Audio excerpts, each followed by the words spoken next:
recording. Great. Okay, as I said, thanks for coming in. And what we're going to do today is talk about statistical mechanics of generalization. And again, the idea here is to give people a basic understanding of statistical mechanics. A lot of this is stuff that was laid out in the 90s, and everyone sort of either retired or died who remembered it except me, because I'm so old. So hopefully this will be useful to you.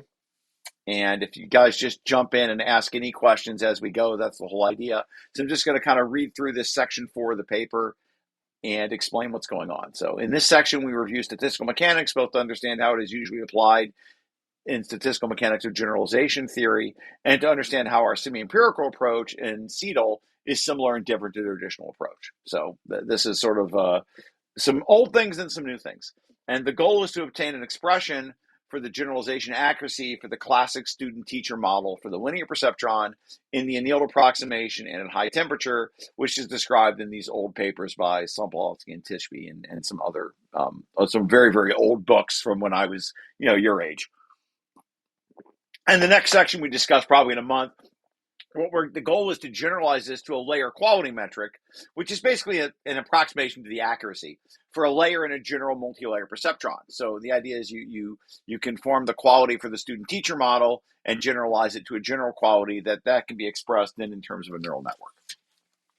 And that's sort of the general approach. And what we want to do is just sort of understand how to get there. And what we're going to discuss today is sort of section 4.1, traditional approaches to statistical mechanics of generalization. We explain the mapping from statistical mechanical theory of disordered systems to statistical mechanical theory of neural network learning. Because statistical mechanics really, it wasn't invented for neural networks. It was invented for, physics problems. But it turns out that it maps very nicely to neural networks. And additionally, how our semi-empirical approach is similar and different to the traditional approach. And then we're going to go through section 4.2, which are these mathematical preliminaries. So in section 4.2, we review the mathematical details and so on. So this is the sort of traditional approach to statistical mechanics, is that, we're going to review the basic setup to understand statistical mechanics theory. This theory was developed in the 80s and 90s and described in these various references, which I'll have to clean up. The idea is you have this sort of statistical physics versus neural network learning. Statistical physics, you have something called Gaussian field variables. In other words, Gaussian IID training data, right? This is Gaussian data, they're Gaussian variables. You have state configurations. These are the learned weights.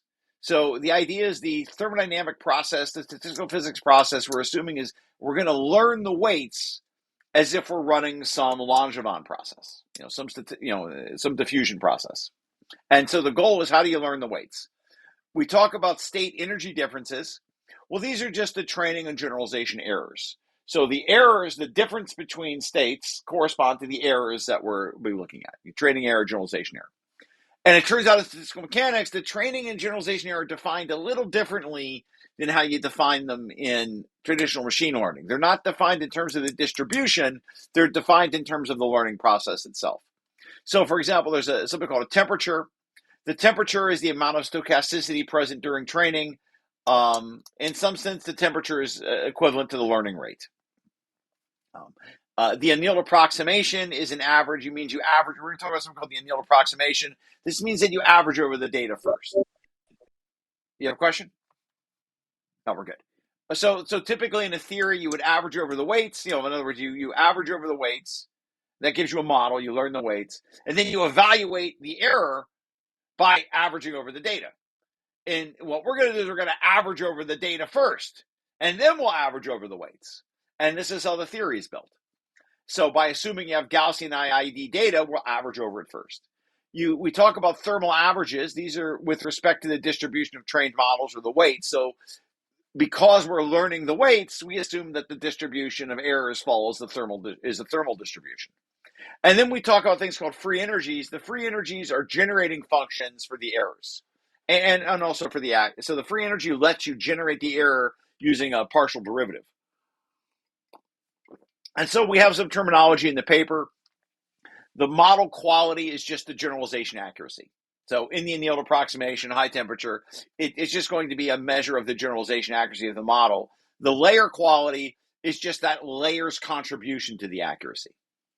So we're going to have a multi-layer perceptron. each layer will make some contribution to the accuracy of the model, and we want to understand how each of the individual layers work.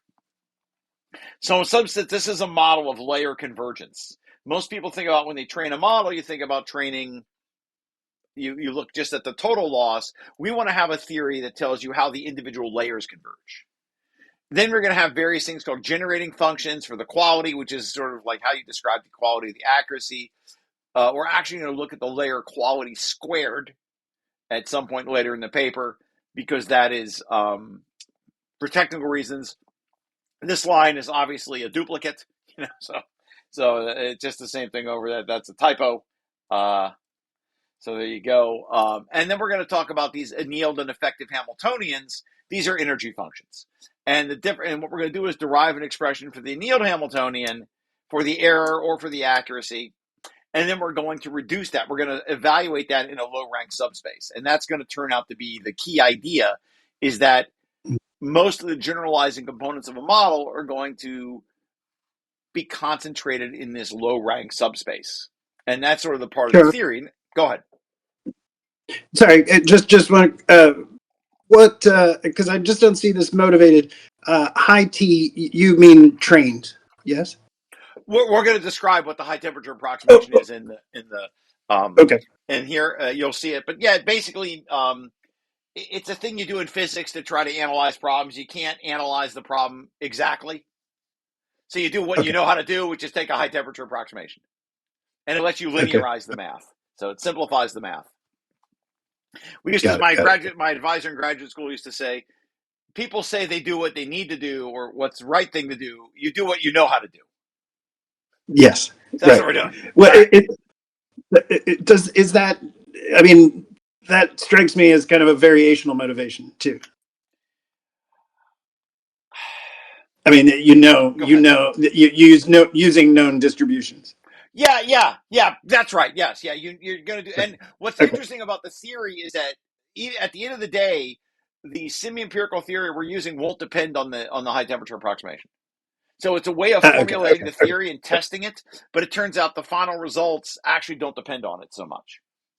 Just bringing. I mean, sorry to be jumping in, but I don't know if high T is brought up in the earlier sections, and just saying that, like, I realize I probably shouldn't talk about it so early. We'll talk about it a little later. So that's why we're doing this, right? To see what's confusing, what isn't.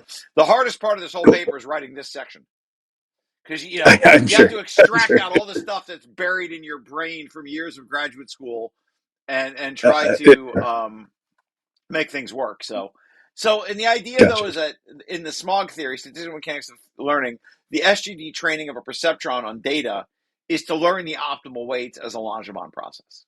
So this is where you have the idea of a Langevin process is where you get the thermodynamic. So you have this sort of you assume that you're basically following a diffusion process or a Langevin process. You can apply statistical mechanics. That's why you can do it.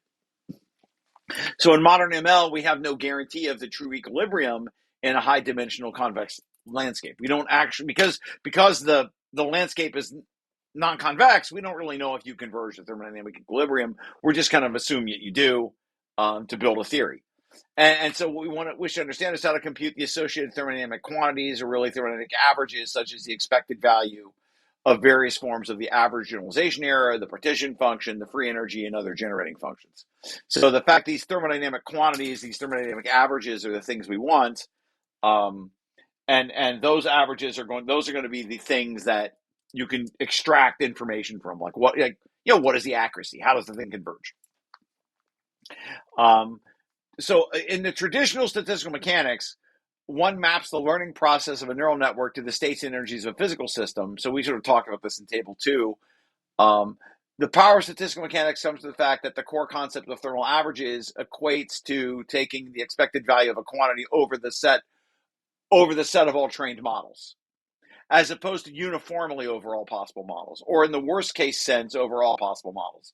So when you talk about the thermal average, it kind of changes it from doing the thermal average, which is equating over all trained models. It makes the average uniform. So the thermal average has the effect of make the high temperature approximation will make things uniform. So it kind of gives you this uniform approximation to the average. This capability is particularly compelling in the light of statistical mechanics' capacity to characterize disordered systems with complex non-convex energy landscapes, which can even be glassy. I'm just making I make comments on typos as I find them. And recognized classically, so a glassy system is recognized classically by a slowing down of the training dynamics.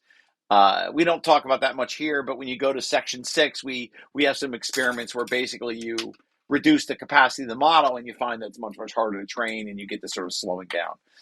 These concepts such as training and generalization error arise naturally and from integrals that are familiar with statistical mechanics.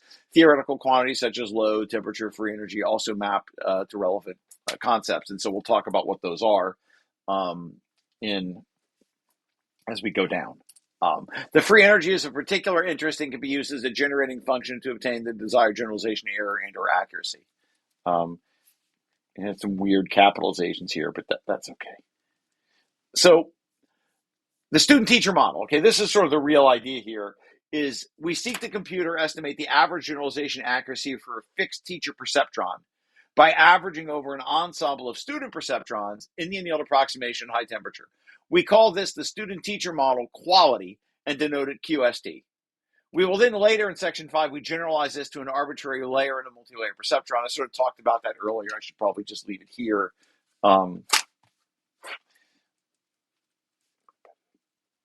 But the idea is that we're going to map this layer quality for the student teacher is going to map this student teacher quality, which is exactly the accuracy, will map to a layer quality, which is approximately some approximation to that layer's contribution to the accuracy. I'll kind of skip this since we already talked about it. Now, this is the roadmap for what's going on in section 4.2. In the following section, we start by defining an arbitrary neural network model with weights W. Then we explain the difference between using real-world data and random data. This lets us define an error energy function, delta E, the error the neural network makes on the data. This is the error that it's going to make. We then explain how to take different kinds of thermodynamic averages of the data, including sample and thermal averages, and the implications and the difference between computing errors and accuracies. Next, we define the free energy for the errors and the generating function for the accuracy and or quality. From here, we'll explain the annealed approximation and how to define the annealed Hamiltonian, a crucial expression that will be the starting point later for our matrix model. In the annealed approximation, HAN simplifies to HANHD equals epsilon W, where epsilon W is an annealed error potential that depends only on the weights. Likewise, we can define the self-overlap, which is 1 minus epsilon, which is useful for obtaining the quality. So we're going to derive these expressions. We show how to obtain the average training generalization errors using statistical mechanics formalism, which defines them in terms of partial derivatives of the free energy. Doing this, we can show that in the AA and in high T, they are equivalent and can both be expressed as a thermal average over all students, a function of the teacher. So we'll see that the generalization error and the training error are the same at high temperature. So that's very convenient, right? And then it turns out they're just the thermal average over the Hamiltonian, which is a thermal average over the error. And I don't explain what a thermal average is, but we should talk that this notation bracket S beta corresponds to a thermal average, and we'll define what that is in this subsection. These averages are obtained by using the free energy as a generating function. I'm missing a statement there. We then explain how to obtain the model quality as partial derivatives of a generating function. We then discuss more advanced techniques such as the large N approximation, saddle point approximation, and which will be used extensively later. And we're going to introduce something called an HCIZ integral, which will be necessary to evaluate the matrix generalized form of this generating function. So sort of, we get to this part, you're going to get to this large N approximation, the saddle point approximation. This is where things get really fancy. And this next part is more about the semi-empirical theory. We can talk about that, but this is what's going to happen later. And I'll sort of skip this paragraph since it won't make sense until you get to the whole paper. So this is the section 4.2. So we have the setup. We're going to talk about sample averages, expected values, and thermal averages. We'll talk about free energies and generating functions. We'll talk about the annealed approximation and the high temperature approximation. We'll describe how to compute the average training and generalization errors in their generating functions. We'll discuss the thermodynamic large N limit and the saddle point approximation. And then we'll discuss HCIZ integrals. So this is sort of, now we're getting into the meat. This is the meat of the problem. So we'll go through each of these sections. So what is the setup? Right, so now we're getting into the real heavy math. So we imagine, since we have this sort of this mapping, so I can get this on the whole page. Yeah. So we imagine training a neural network on n training data instances, x mu, which are m-dimensional vectors. So you have x mu. X mu is a real-world correlated data. It lives in Rm, and it's normalized by 1 over m. So we imagine we're going to train it with labels y, chosen from a large but finite training set, capital D. The goal of training a neural network is to learn the m weights of the vector w by running gradient descent to minimize some loss function, L2 crosses. We all know this. We want to model the real-world neural network using a simple model from which we can obtain analytic expressions for the free energy and generating functions we then use to compute the thermodynamic averages, such as the average generalization error and the model quality, which is our approximation to the average generalization accuracy. So this is the sort of mapping. And the idea is we know we train a model on real data, and we're going to have to pretend that the real data is fictional data, right? So we pretend that basically that what is real world correlated data becomes just Gaussian data, and later we're going to account for that. Like later we're going to incorporate these correlations in a semi-empirical way. But to start off with, we're not going to try to measure anything about the real data, and the reason is because I don't have the DeepSeek real data, right? If I want to analyze DeepSeek or Llama, I don't have the data. All I have are the weights. So that's what we're doing. Now, notation-wise, counting samples and features. So we're going to use sort of lowercase n and n, m in this section, and capital N and m in later sections. There's a technical reason for this. So we're going to let the number of training samples be n, and the dimension, the number of features for each sample, be m. For simplicity, we also use capital N instead of N and capital M instead of M, recognizing that in later sections, N and M will refer to dimensions of the layer weight matrix. So in other words, you have a weight matrix. Its input of the matrix is N. That's not exactly the number of training samples, because it's, it could be somewhere in the middle of the matrix. It's more like the number of training samples after they've been filtered through various layers. So we stress that here in the subsection, n equals n and little m equals capital M, only to hold for our immediate analysis to avoid extra notation. When we move later to other sections, 5, we're going to use, we're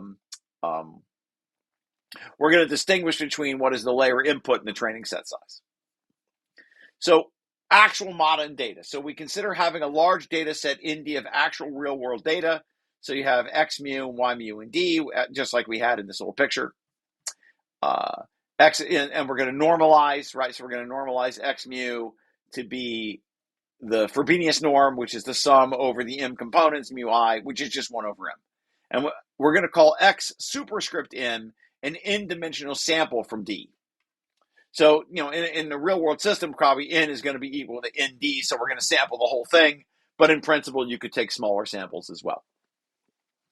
And so getting the normalization right here is very important. When you do something like this, you have to keep track of the normalization of your vectors and your matrices. This is really important to keep track of what's going on. We're going to associate the model error with a change in energy. So smaller energies correspond to smaller errors and therefore better models. For example, for the mean squared error loss, one would have the change in energy for a particular data point, X mu and Y mu, is just defined as Y mu minus something called the energy output function. See if it'll pop up. It doesn't pop up. But this is basically the output of the neural network. So that's way back at the beginning of the paper.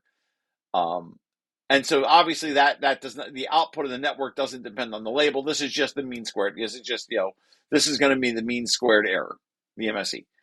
And we assume there's a training process on a particular data set, and we are modeling the quality or the generalization accuracy with the following, which includes replacing real data with Gaussian data, and the NN neural network with a parametric form. 1058 should say form. That will fit with a semi-empirical procedure described in later. So this is sort of what we're talking about. To model the data, we're going to specify the following mapping. Capital D goes to script D, X mu goes to psi mu, and Y mu goes to script mu. So this is what this table is describing. Here, psi is a random vector. It's an m-dimensional Gaussian random variable. It lives in Rm. It's sampled from an IID Gaussian distribution, and Y mu is just the binary label. So we're going to call X of n a model sample. So this is sort of a model sample from our model data, or just a sample. You could just call it just a sample. It would be fine as well. That might be a little confusing to call it the model sample. So now to model the data, we also have to specify how the average energies and errors are the ones estimated by our modeling assumptions. We do this by defining and distinguishing between sample averages over real-world samples and the expected values of these model samples. So in other words, we need to describe, we have some error. So we have the total data sample error, which is I'm going to describe this by forming an expected value over the model data. So we're going to just say that the thing we measure in the real world is going to be modeled by this expected value, where we use this something which is called bracket notation from physics, which we'll sort of describe. This is basically saying this real world thing is to be modeled by these Gaussian field variables. And then, so we talk about now sample averages, expected values, and thermal averages. Given the setup above, we want to model the sample average, the change in energy, average over some data set. We write the total data sample error using an overloaded operator. So we're just going to write this in boldface, an operator, and that's going to be the sum over all the data. So we take every data point, and we're just saying this boldface version, which depends on the sample, is just the sum. It's not an average yet, it's a total. The boldface indicates this is a sum of the entire set of n pairs. We should keep in mind that this depends on the specific set of n pairs, although later we will model the labels as the output of another neural network when describing the student-teacher model. This is a tricky part. For that reason, we're going to assume that the Y mu is predefined in LEL.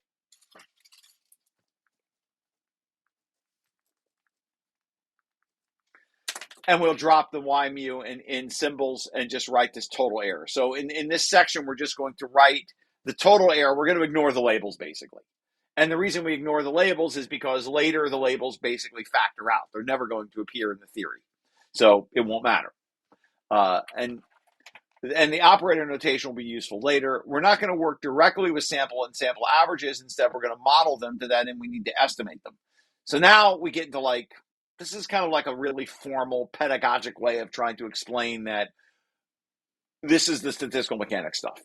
So we can model samples, and that should be lowercase model. So we can model or theoretically treat samples and sample averages with an expected value, which is computed by sampling from a model of the actual data distribution. We denote the expected values in physics bracket notation. For example, given a function f of psi, we write the expected value as a bracket f of psi sub psi as an integral over the measure d mu psi f of psi. So this is now a random measure, and this is just some arbitrary function. In a more complicated example, consider the expected value of the data average total model error. So this is this thing that we defined above, which is this sum of errors. This is an integral over d mu psi of n delta E, where d mu now is this integral over a product mu I equals 1 to n d mu sub d psi sub mu p of n, where pn is an n-dimensional probability distribution, n-dimensional Gaussian distribution, and where the superscript on the ket reminds us that this is an expected value of a finite n model sample. The measure signifies an n-dimensional IID Gaussian vector drawn from an m-dimensional model vectors. Satisfies n. Sorry, this signifies n. It's not an, that should just be n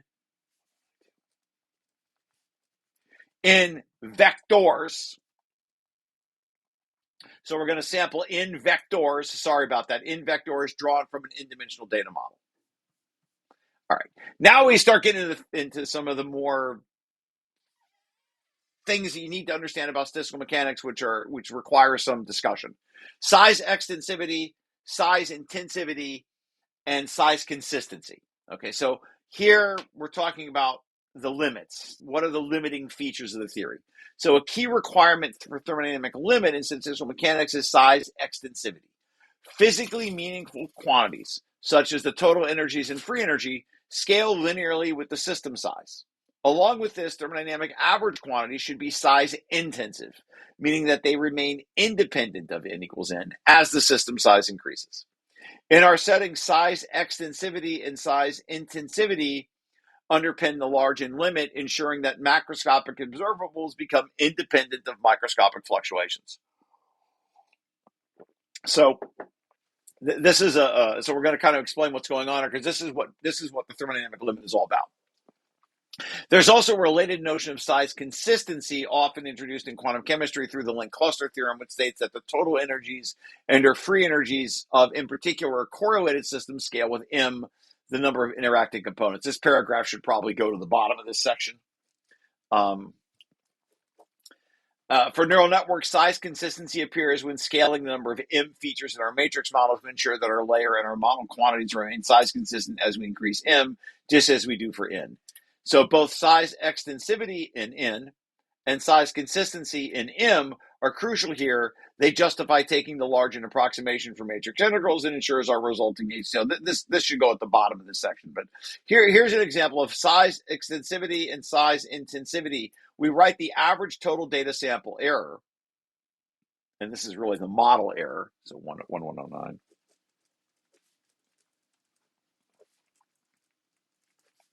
So the data model error in 109, 110. This delta E, we take the limit as n goes to infinity. This would be the limit as 1 over n, this integral from above.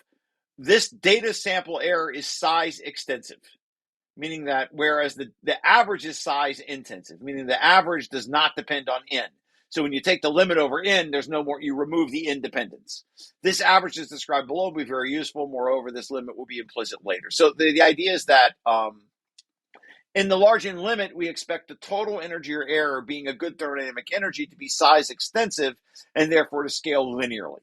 Because of this, and for compatibility with previous work, we denote the expected value of the annealed error potential, the data averaged error, using the symbol epsilon. This error is an intensive quantity. So I should point out 28 is the intensive. And forgive me if this is a little confusing. I wrote this this is like the last thing I wrote the other day, so it might be a little confusing. So ask questions if this is confusing. But this object is size intensive. It does not depend on n.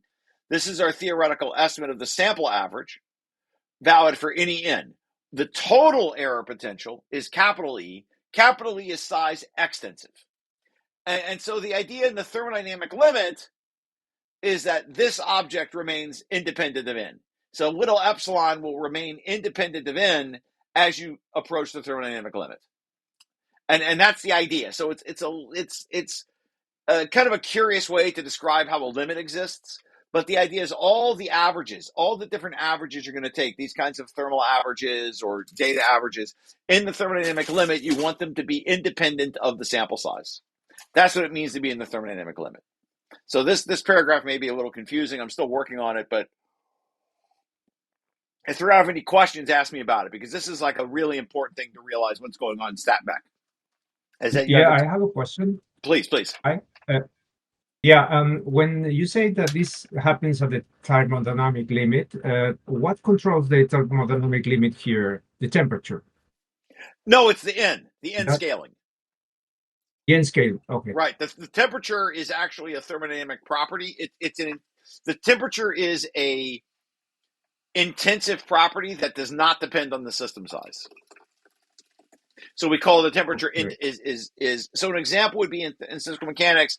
There are Legendre transform coupled pairs. So for the temperature couples to the entropy. So the temperature is independent, is size intensive. The entropy is size extensive. And in the thermodynamic limit, we're just making the system bigger. So the limit, the thermodynamic limit is this n limit. So we're in capital N. Yeah, capital N, or in this. I'm sorry. Sometimes I confuse capital N and little n. here basically capital N is little n. So don't it's just the same n. Okay. It's the All right. real reason Okay. it's confusing because I wrote this section later and I used small n so I wouldn't get because it's technically a little different later. But we call the large n limit capital N. The Okay. the reason we're careful about this, and I described this a little later, is that there are going to be quantity, and sometimes when you read statistical mechanics literature of neural networks, and even in our own literature, like Mike and I have written, we describe something called the load, which is n divided by m. So like the ratio of the aspect ratio of the matrix, or the number of examples relative to the number of parameters or number of features. And sometimes when you take the thermodynamic limit, you keep that load fixed. So you keep n over m fixed. Technically, that's not what the thermodynamic limit is. Technically, the thermodynamic limit just means all the averages you compute in the theory should not depend on the system size. Because as the size gets bigger, so so there are different constraints you can make, and this will come up later in the theory. But the main idea is that averages like this, whether they're thermal averages or data averages, these averages should be independent of the system size. Are we good? I probably will end up rewriting this whole Yeah. paragraph. Yeah. A little confusing as heck. Okay.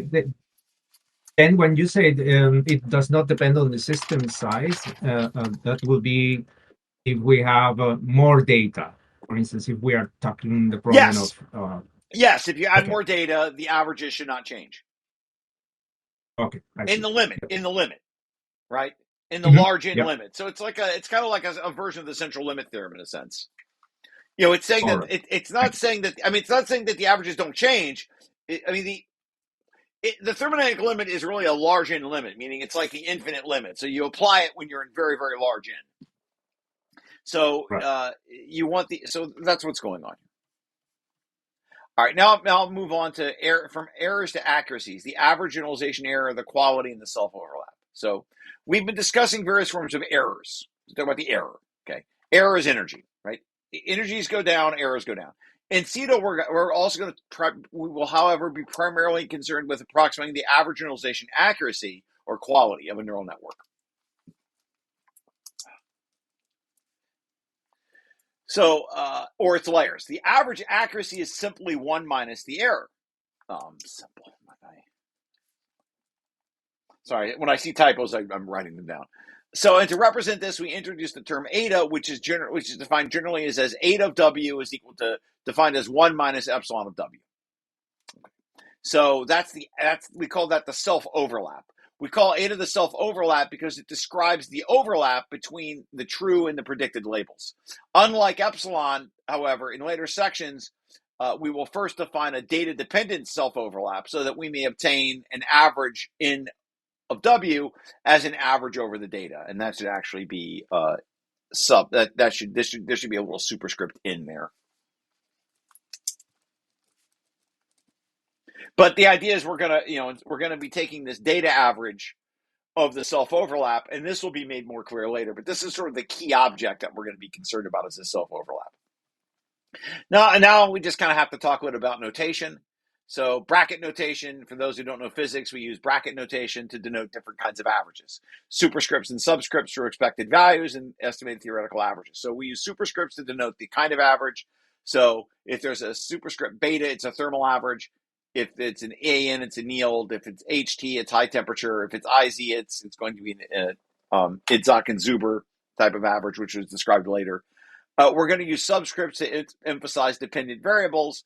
So if you're averaging over the weights, we have W, or maybe the student's S, or the capital S for the matrix. If we're averaging over data, it could be a single data dimension, or it could be in data samples, etc. And sometimes we reuse these symbols for other quantities, such as Z, A, and HT. And sometimes we have to sometimes I move the symbols around simply because it becomes unreadable. So occasionally you'll see the HT at the bottom because we just can't fit them both in. And maybe I should put them both at the top. So I have to be a little careful with the symbols. So forgive me if some of the notation is a little confusing. In writing something like this, there's some challenge into there's some challenge into getting all the notation so you can read everything. Sign conventions. This is really important. So we're going to discuss sign conventions. Since errors decrease with better models, energy such as delta E, capital E, that should be little e, and free energies are minimized to obtain better models. So energies are things that you minimize.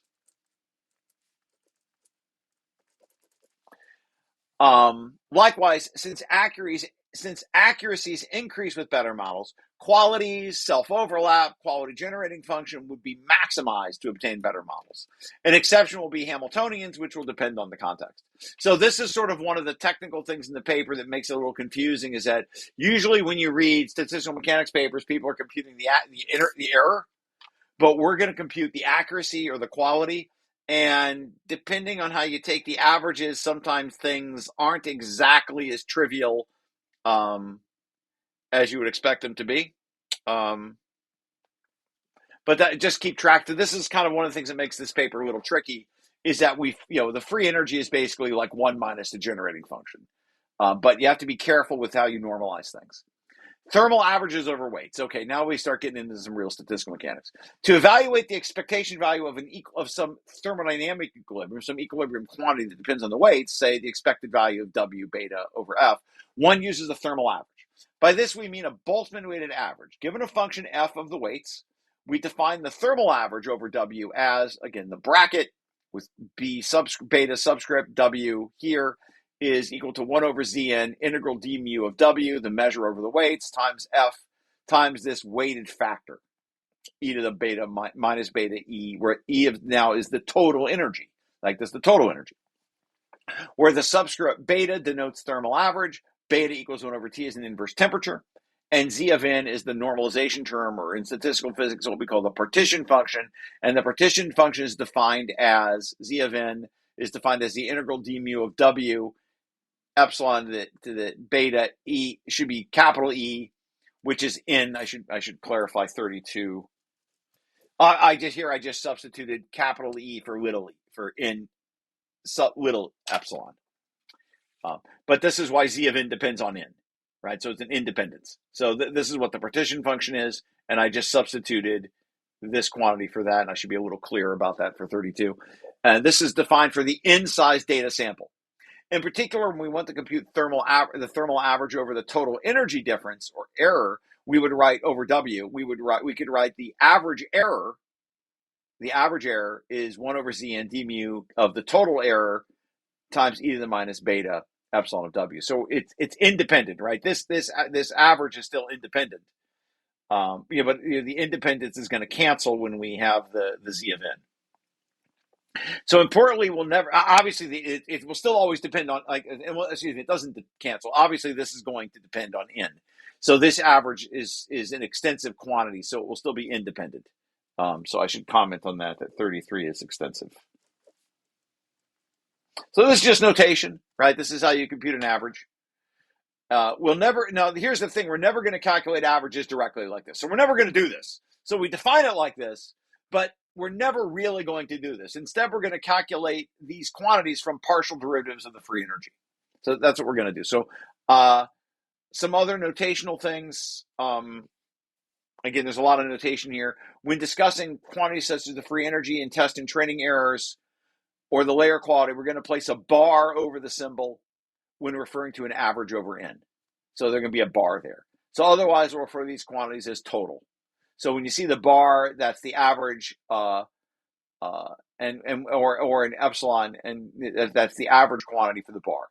So when referring to the model, the training and generalization errors, we use the superscripts ST for the student-teacher training and generalization errors. So you're going to see EST when it means the student-teacher model specifically, and the superscript NN for the matrix generalized average. This actually won't come up until this will come up toward the end, but this is just keeping track of which model we're talking about. Are we talking about the student-teacher model with the perceptron? Are we talking about a neural network model? Or are we talking about actual data that we measure? Okay. So hopefully you got the notation. Now, free energy and generating functions. Okay.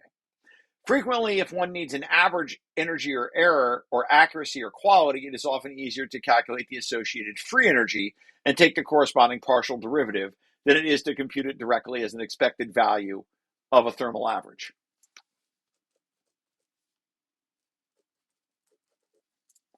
Generally speaking, a free energy Fn is defined in terms of Zn, so beta F is simply minus log Z. So this is how you define the free energy. So it's the log of the partition function. Keep in mind that Z may be a function of the data or some other variables. Right. But we usually don't write this explicitly. Likewise, while F and Z both depend explicitly on the system size, however, we'll only include these subscripts when emphasizing this. So sometimes I put the N in, sometimes I don't, and it's hopefully clear from context. Otherwise, you just end up with, you'll end up with 25 subscripts that's unreadable. F has units of energy or temperature. This is also important. F is an energy. It's a free energy. So beta F is unitless. This is a critical thing. It's kind of a unitless free energy, but just to keep in mind, sometimes people don't realize this. When you take the natural log of a quantity, this quantity needs to be, the natural log is unitless, so F has to be unitless. I don't know in machine learning if this is obvious. Sometimes people are sloppy about this, but whenever you see a natural log, the quantity has to be unitless. So that's why we multiply by beta to remove the units. So each model or layer will have its own partition function and associated generating functions. So we call F and Z generating functions because they can be used to generate the model errors and or accuracies. Generate. Given a free energy, we can generate the training and generalization errors with the appropriate partial derivatives, and we're going to see that below. Without sign conventions. With our sign, again, this is just the sign convention stuff. So with our sign conventions, the free energy also decreases. Therefore, when discussing accuracies or qualities, we're going to introduce a specific generating function denoted gamma, which kind of looks like an F, which increases as the quality increases. To define gamma, one notes that for the average quantities, average gamma F is simply 1 minus average F. So that's the idea. By the way, okay, now we're starting getting into things a little more fancy. The annealed approximation and the high temperature approximation. In traditional system mechanics approach, one models the typical generalization behavior of a neural network by defining and computing the expected value of the free energy of the model, the full expected value of the free energy, beta F. I don't know why there's a W there. That's kind of weird. You don't need that W. Beta F with respect to the model data. That should be N. This is there should be n's on here. Sorry, I'm missing the n. But the expected value is the natural log over the data set. So it's the average over the data. So we're going to average over the data to obtain this expected value. This is what I mean by if you were to compute an error for something. If I'm running, let's say I'm running, and we're going to describe this a little later in section 4.6. If I'm a machine learning guy and I want to compute the error, what do? I create a model and then I average over the test set and I get the test error. Right? That's what you would do. So this is what that's saying. It's saying I would average over and we actually describe this in a later section. This is more formal. But the idea is if I want to compute the average of something, well, I average over the test set. So or you average over the training data. That's how you would compute an error. That's what you do operationally. So this is simply describing what you would do operationally. Where this notation is the expected value of the free energy we wish to model, and where this average means we average over all possible data samples. Again, I'm missing there should be superscripts in on the size. I'm missing the superscripts, but we're sampling. There should be superscript here, superscript here, superscript here. This is also called the quenched free energy. This is called quenching. This, however, is frequently too difficult to analyze, and doing so typically requires a replica calculation, which if you do a lot of statistical mechanics, you'll come across these things called replica calculations. And we're not going to talk about replica calculations, but I guarantee you if you read this full 120-page paper and you understand it all, replica calculations will seem trivial. And while we're doing something similar to a replica calculation later, for this setup of the problem, we'll use a simpler approach. Okay, the annealed approximation. In the annealed approximation is a way of taking the data average first and greatly simplifies the model under study and its analysis, the theoretical model. The standard way to move forward is to follow the methods used in disordered systems theory. The mapping is the average over the data is the annealed approximation, and this is sometimes called a disorder average.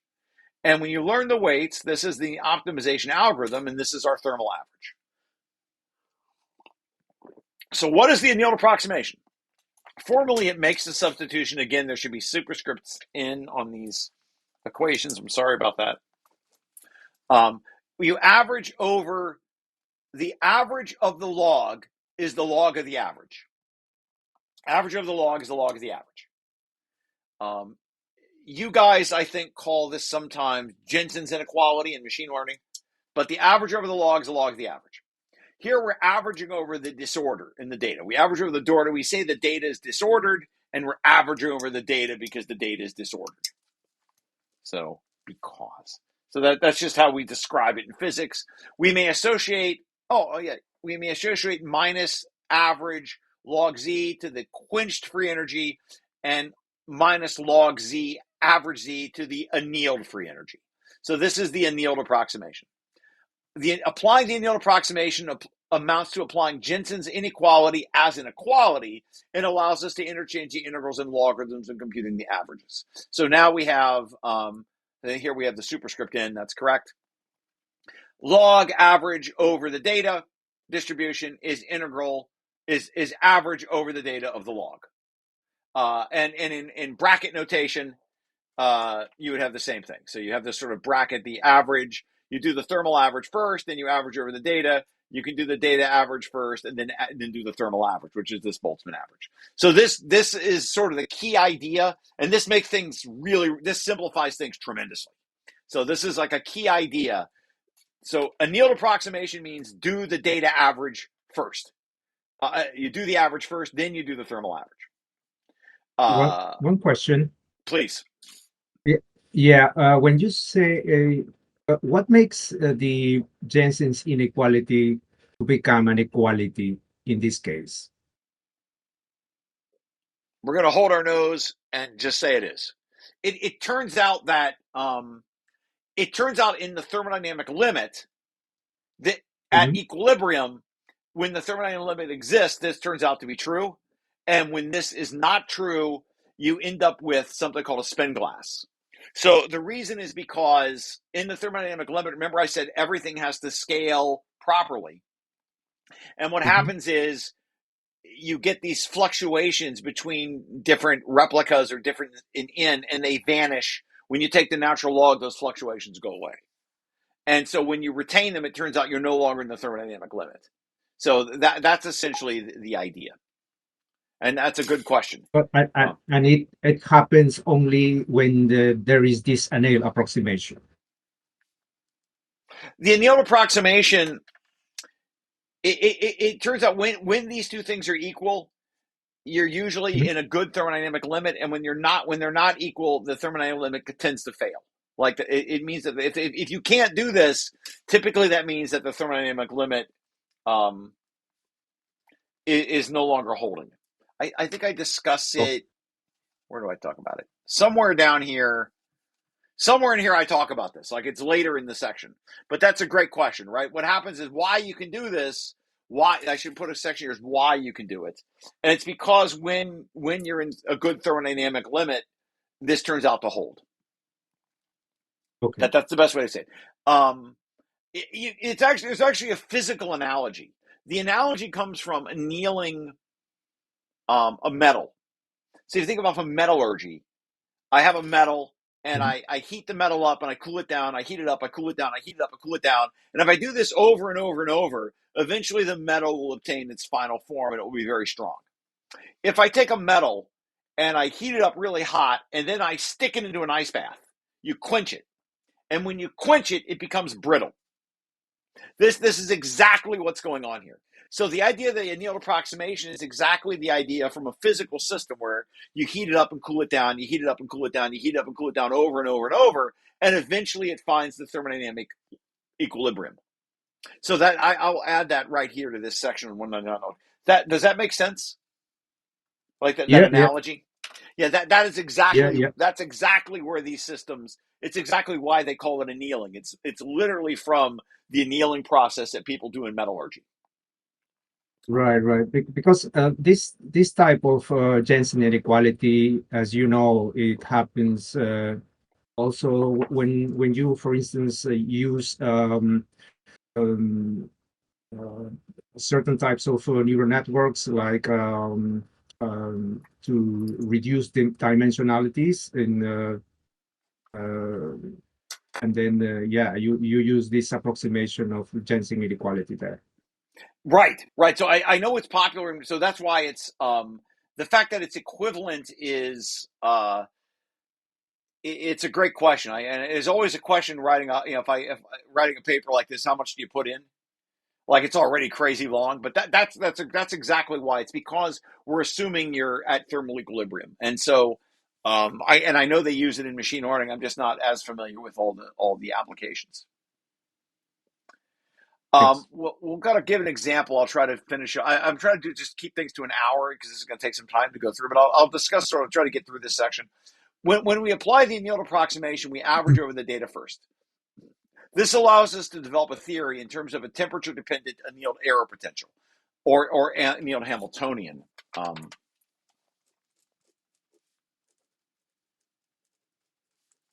So, following 8, section 230. So, in this old paper from the 90s, we call the annealed Hamiltonian. We call this annealed Hamiltonian, which we define as beta h. Again, beta because you have to adjust for the units.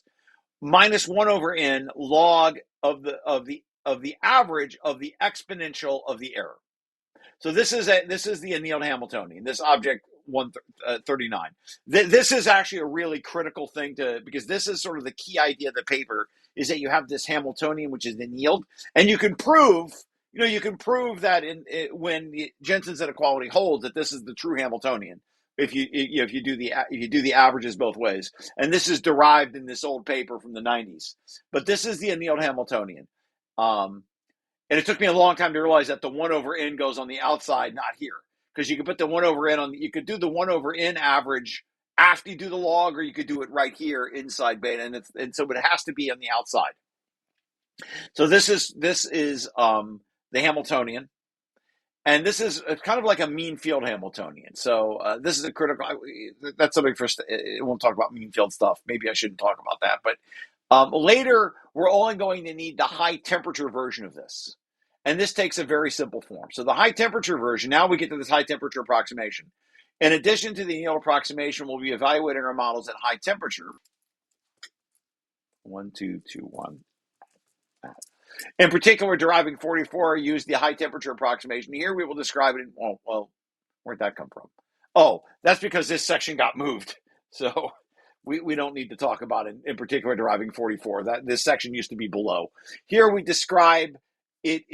We can form the high temperature approximation if we expand the partition function in a Taylor series in beta. So in doing so, we find that in the annealed approximation, the training and generalization errors are equivalent. To obtain the high temperature result, we can write the Taylor expansion for in beta and keep the first two terms. So we do this Taylor expansion, we keep these first two terms, we linearize this. The high temperature approximation resembles the annealed approximation. It resembles it, but it's not the same thing. So when we apply the annealed approximation when applied to the thermal average as opposed to the data average. So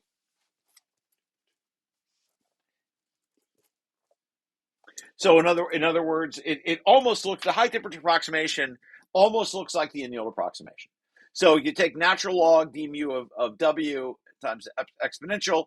This is approximately equal to log d mu. If you were to do this, you apply Jensen's inequality, and you would get this result. You would get this d mu result here because obviously there would be a sum of two terms, and the one will cancel. And you get so you see that. And so this actually allows you to, and of course, if you, I should probably explain equation 141 a little better. It's not that clear now that I'm reading it myself. But basically, the annealed approximation, if you work through the math, you would find that when you apply the high temperature approximation to a data average, you get something very similar. So I'll need to clean this up a little bit, but you could think of the high temperature approximation as an aggressive application of the annealed approximation. But the intent of the approximations are different. So the annealed approximation suppresses the effects of disorder in the data. So consequently, it misses the spin glass phase transition that arises when severely overfitting data. So this is this discussion of the annealed approximation gets us to the thermodynamic limit. The high temperature approximation suppresses complex interactions between the weights. Consequently, when combined the high temperature annealed approximation and high temperature, the training and generalization errors become equivalent.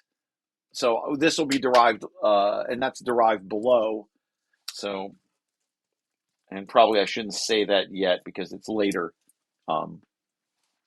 So what we do is we define this annealed partition function, which is a thermal average over the data average error, or this annealed potential. So the annealed partition function takes this very simple form of this Boltzmann weighted average over this small potential. This is the high temperature approximation. We can define it this way, but actually, but remembering that we're really only going to keep these first two terms. So that's a little 42 is a little weird, actually. That's not quite right. 42 is not quite right. 42 actually is that's not correct. 42 actually is the full partition function. So we really are saying we're going to take it in the high temperature limit. So it really just becomes this object is 42. So that's not quite right. I'm sorry about that. So I have to fix that. And that it's. But here's what happens when you define. But this is why. So this is really what we're doing. This is what this is supposed to say.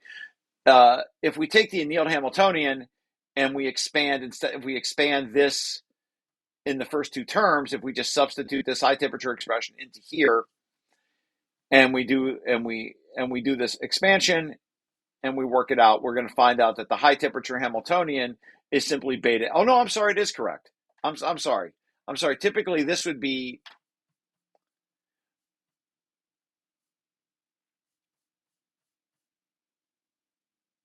All right, I myself, I've confused myself, but the math is correct. The discussion is incorrect. This is correct. So when you take the high temperature approximation, the Hamiltonian, which is this object, when you approximate this at high temperature, it just becomes beta times this average error.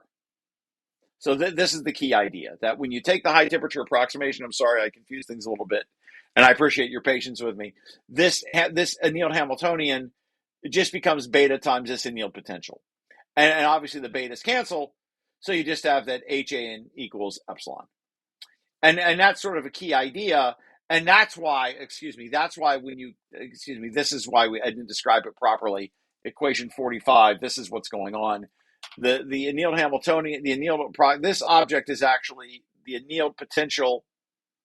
The annealed partition function is defined in terms of beta H. That's not obvious from this, but that's in fact what's going on. It's in terms of beta H. You can substitute, if you substitute this object H into Z above, you're going to get this expression. I'm sorry, things have been moved around a little bit. We've been editing, so I have to go back and fix that. So that's what you're going to get. So I'm going to kind of stop there, and I'll clean up some of the paper. But what's going to happen is later we're going to take this object, ZAN, and we're going to take these partial derivatives. And when you take the partial derivatives, you're going to get the training error and you're going to get the generalization error. And the idea is, I'll just kind of give you a preview. In statistical mechanics, the idea is that the training error and the generalization error are not defined in terms of distributions. The training error is defined as how does the free energy change with respect to the temperature. So in other words, when we say how does the free energy change with respect to the temperature, what we're saying is how does the free energy of the training process change when you inject noise into the system? So when you inject noise in the system, the sensitivity to the noise gives you a measure of the training error. The generalization error is given as how does the free energy change when you add a new training example. So if I add a new training example to the problem, how does the free energy change? And that's the generalization error. And this is all derived in work by Sola. So you can go to it's not cited properly here, but if you go to Sola, there's a great paper by Sola where she's one of the inventors of this field, one of the pioneers, and she describes all of this, like how you derive these equations. and how they're related to what's typically done in machine learning. But this is the derivation. So the idea is you have these two quantities, the training error, which depends on the dependence on the temperature or inverse temperature, and the generalization error, which depends on how the free energy changes with respect to adding an example. And when you go to the high temperature approximation and at the annealed approximation in high temperature, you get all the way to the bottom, and you're going to get this result, which is 56, which is these two objects are the same, and they're in fact equal to the average of this error potential. And so they actually become equivalent, and they're no longer a thermal average; it's just a simple average. So things simple. So when you're in the high temperature approximation and the annealed approximation, things simplify greatly, and you end up with this very, very simple result, which we're going to use later which we're going to generalize into the matrix case. And so that's sort of I'm sorry I didn't get all the way to it, but that's the icing on the cake. And I'll next time I can go through and derive this very carefully, and I'm going to clean up a little bit of the equations to make sure everything is clear. But with what you've seen so far in these two definitions, you can just work out the math and this will work out, and you get this very nice result. And this result will be a key result that we use later, which we're then going to generalize this into be a thermal average. This actually ends up being a high temperature thermal average.